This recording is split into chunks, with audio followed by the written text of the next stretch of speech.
Great.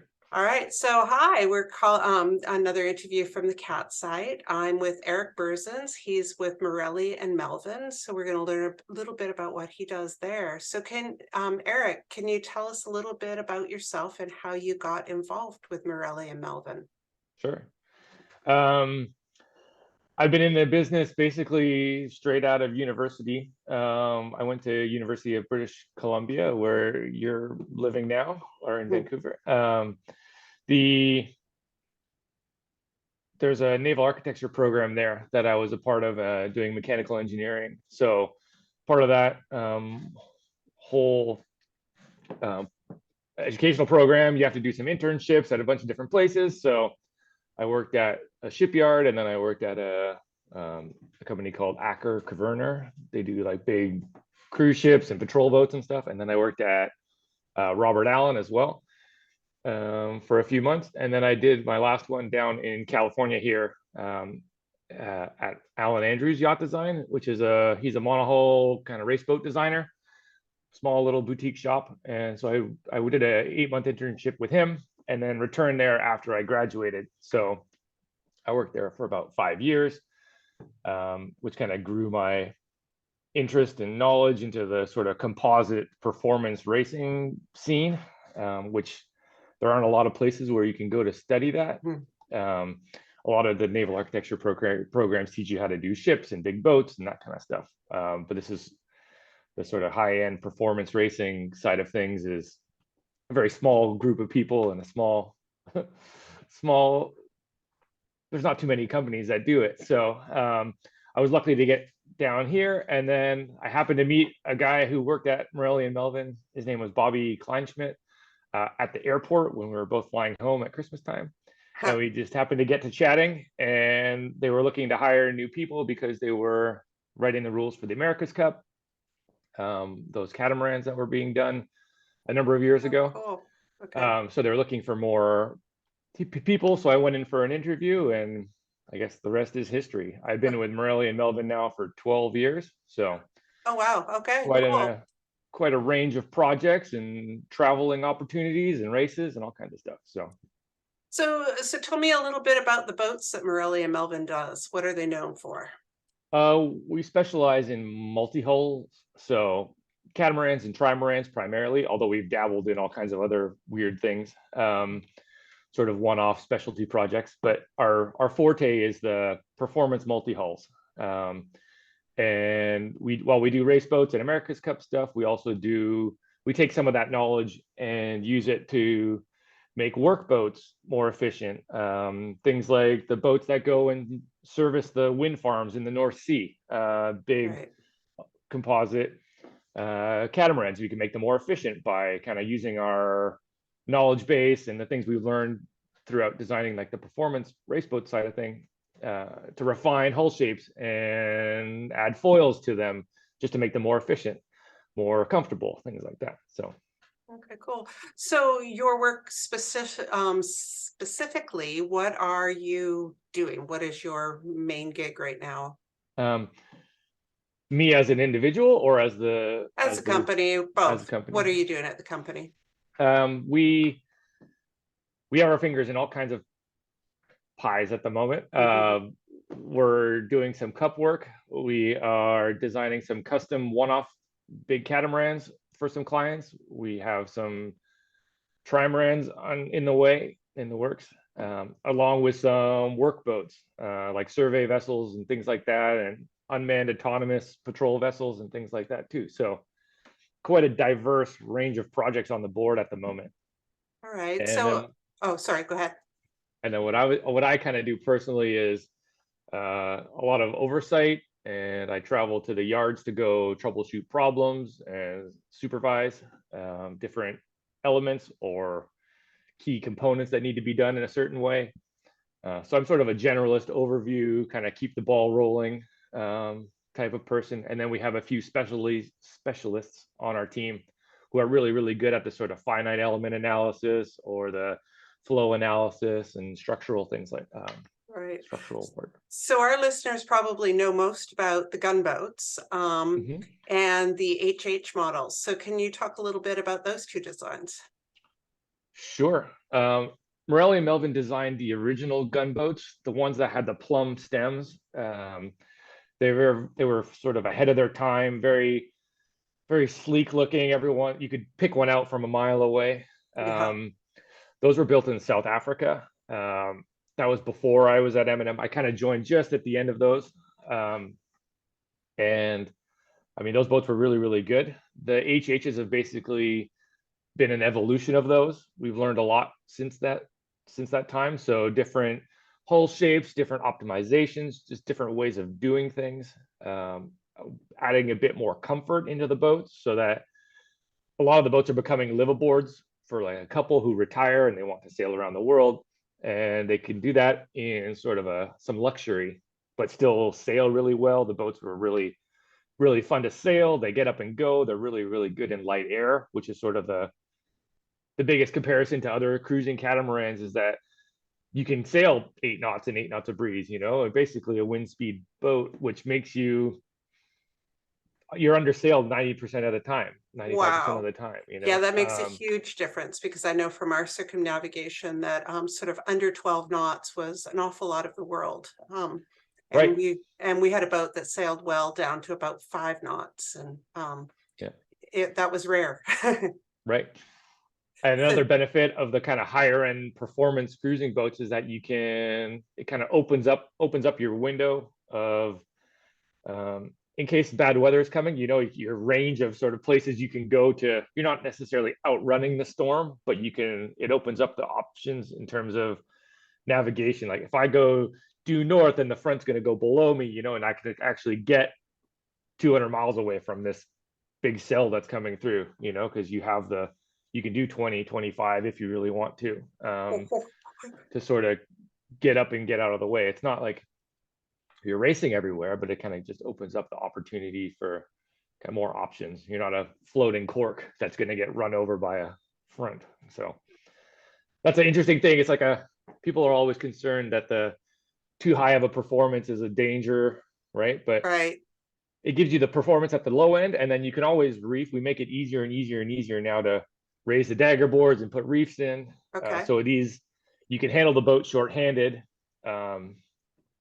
You don't need to sail around with your hair on fire all the time, but like having the big engine in your car, you can get there if you need to. Right. That's pretty cool. So where are these boats being built right now? The HHs, Yeah. in particular, those are being built in Xiamen, China. It's a Taiwanese company with a yard in China, and then they're actually opening another yard in the Philippines because they're trying to expand their production, and it helps a lot with some of the geopolitical stuff that's going on, and there's like import tariffs and things like that to deal with. So there's ways around all of these things, but it kind of helps just to diversify where you're building the boats a little bit and bring in different workers, and Right. some people have a preference one way or the other. Can you talk a little bit about the models of the HH? I know there's a 44, sure, a 55, and a 66. Is that correct? There's more than that. So we started with a 66, and then went to the 55, and then there was a 50, and then there's a 44. But now there's also a 52, a 60, a 77, and an 88. And these are all in production, or are they one-offs? They're all in production except for the 77. The 88 started as a 77, but we kept adding more and more things to it, which seems to be the case all across the board, is that doesn't matter the size of the boat, everyone still wants all the same amount of stuff. So we're only building 40% of the displacement in terms of the actual construction of the boat, not even. Everything else is stuff that you buy. And everyone keeps putting on the same amenities and toys and whatnot. So that's why the 50, there's a 52, which is a little bit longer just to have a little bit more payload. Same thing with the 60 is a stretched 55, just so that we can kind of take advantage of the tooling that's been made already, but add a little bit more displacement. That happened with the 88, is it was a 77 stretched to 88 to fit an extra. It has a jacuzzi on the flybridge, but it also has a 110-foot rig. So Is that something you need to educate people about when they purchase the boats to maintain that performance? They need to pay attention to the payload. Absolutely. They might not listen to you, but um, that's certainly what we try to strive for, is that all these boats, especially catamarans, are really sensitive to displacement. So the more weight you pile in it, the slower you're going to go. And for some people, that makes a big difference, and others it doesn't. Right? What's your performance versus creature comforts priority? So I don't know. We try and limit that. And if you have the mindset, like if we always try to make something just a little bit lighter, like if you take 1% of the weight out of this, and let's not bring this extra third spare water pump or whatever, then you can sort of keep it on the lighter end of the spectrum. But we kind of account for it in our designs to make sure that if a boat is overloaded, we're not all of a sudden going to have some issue. So Right. the Yeah. So performance people suffers a can, little bit, but too bad. rather than they sink it. Yeah. So talk to me a little bit. A lot of people are interested in eco-friendly changes in boats. Mhm. What's going on with you guys? What are you doing for eco-friendly options and changes? There's been a push certainly towards the electric drives or a hybrid drive. The HH44 has a hybrid marine teamed up with Beta to do a hybrid drive, which is nice. The issues a few years ago was that someone would build one component, but not the rest of the system. So it's like, once it got to the end of this wire, it wasn't our problem anymore. So you couldn't get an integrated system that worked, it was, everyone was doing this. But now that there's companies that are developing the full package, like from the propeller to the engine and everything in between, plus the batteries and the control systems. It's definitely progressing and becoming more accessible.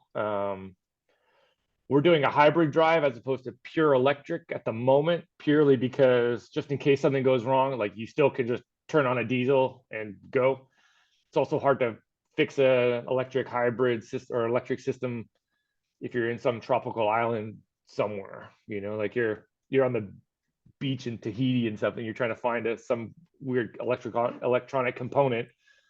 It might not be the easiest thing to do. Whereas there's a lot more people who can service a diesel engine, in different places of the world. So it's getting there. I think as the whole world shifts towards more electric and better battery, like energy density and storage options, we're going to keep seeing the progression towards that kind of eco hybrid or full electric drives. But Right. No, so, that makes sense. And yeah, batteries are heavy and all those and they don't elements. get lighter when you use them. So like you have a dead battery, which is the same as a full battery. Right.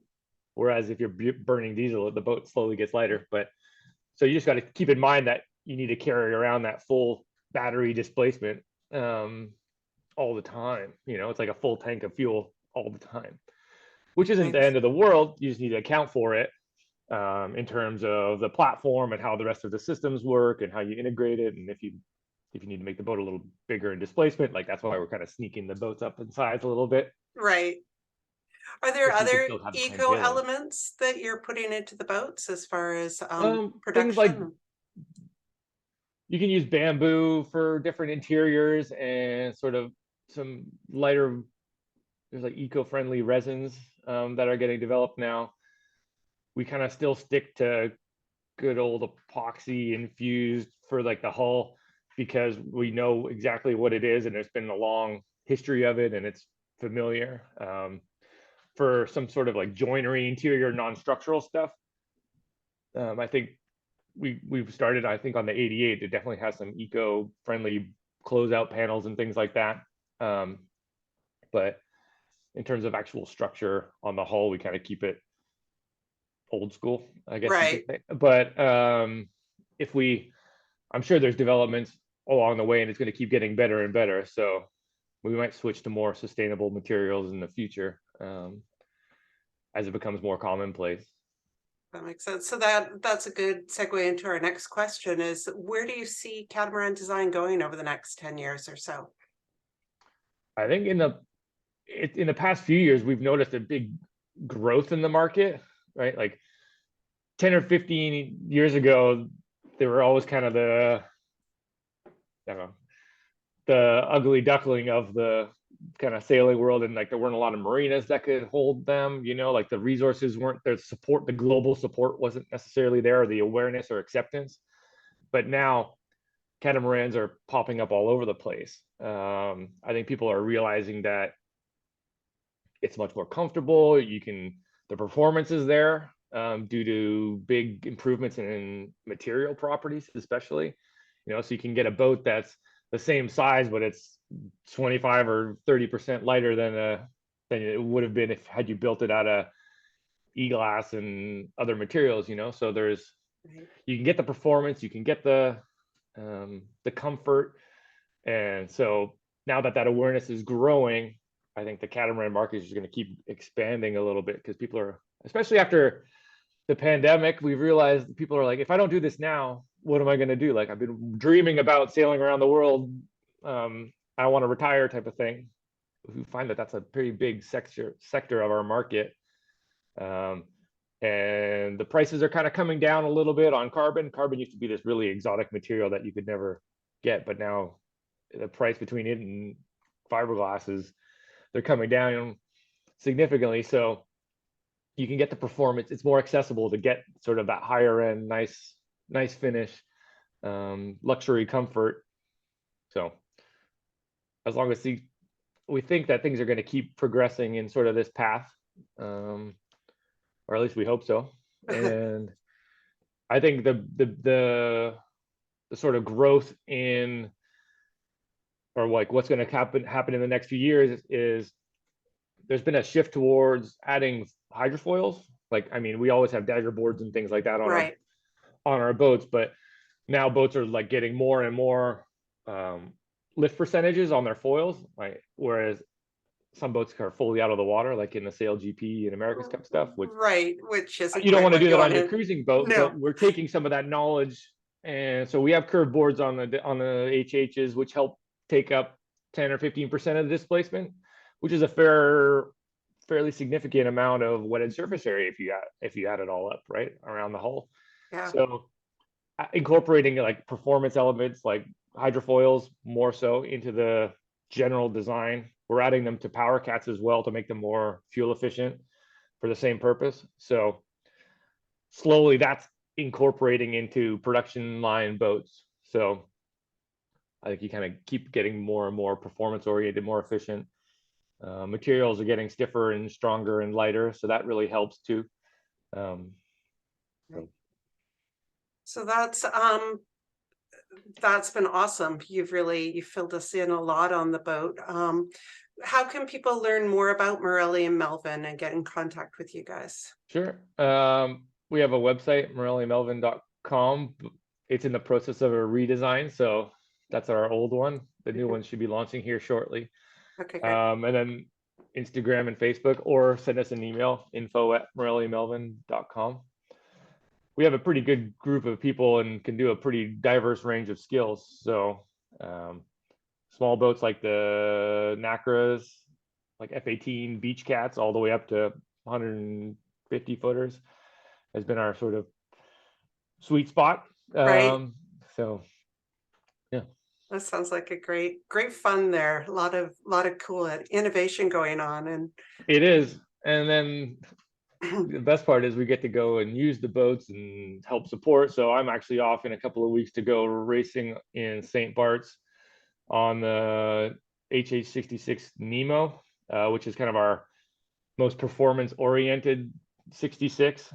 It's got like a double turboed rig. So 2 reefs is a standard rig height for the rest of the 66s, and it'll hull fly in 10 knots of breeze. So we're excited to go sailing that. It's a good way to kind of close the design feedback loop.